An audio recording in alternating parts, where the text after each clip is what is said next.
ಓಂ ಶಾಂತಿ. ಅವ್ಯಕ್ತ ಮುರಳಿಯ ಮುಖ್ಯ ಸಾರ. ದಿನಾಂಕ 22/12/24.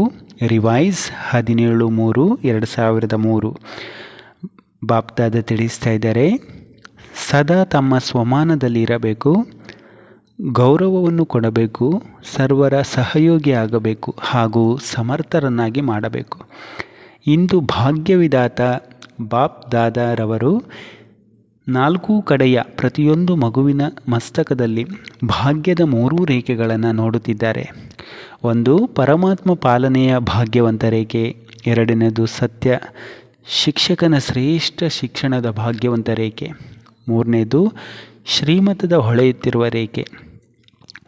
4 ಕಡೆಯ ಮಕ್ಕಳ ಮಸ್ತಕದ ಮಧ್ಯದಲ್ಲಿ 3 ರೇಖೆಗಳು ಬಹಳ ಚೆನ್ನಾಗಿ ಹೊಳೆಯುತ್ತಿದೆ.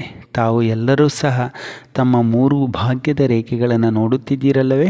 ಭಾಗ್ಯವಿದಾತ ತಾವು ಮಕ್ಕಳ ತಂದೆಯಾಗಿದ್ದಾರೆ ಅಂದ ಮೇಲೆ ತಮಗಲ್ಲದೆ ಶ್ರೇಷ್ಠ ಭಾಗ್ಯ ಬೇರೆ ಯಾರದಾಗಲು ಸಾಧ್ಯ? ಬಾಪ್ದಾದ ನೋಡುತ್ತಿದ್ದಾರೆ, ವಿಶ್ವದ ಅನೇಕ ಕೋಟಿ ಆತ್ಮಗಳು ಇದ್ದಾರೆ, ಆದರೆ ಆ ಕೋಟಿಯಲ್ಲಿ 6 ಲಕ್ಷ ಪರಿವಾರ. ಎಷ್ಟು ಕಡಿಮೆ ಇದ್ದೀರಿ?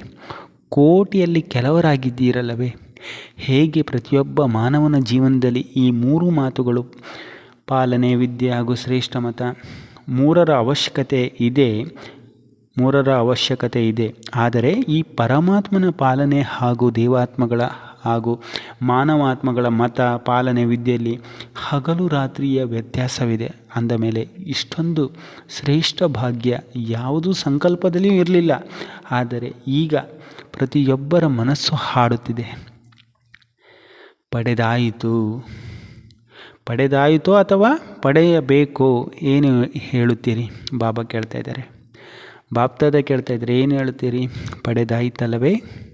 ತಂದೆಯೂ ಸಹ ಇಂಥ ಮಕ್ಕಳ ಭಾಗ್ಯವನ್ನು ನೋಡಿ ಹರ್ಷಿತರಾಗುತ್ತಾರೆ.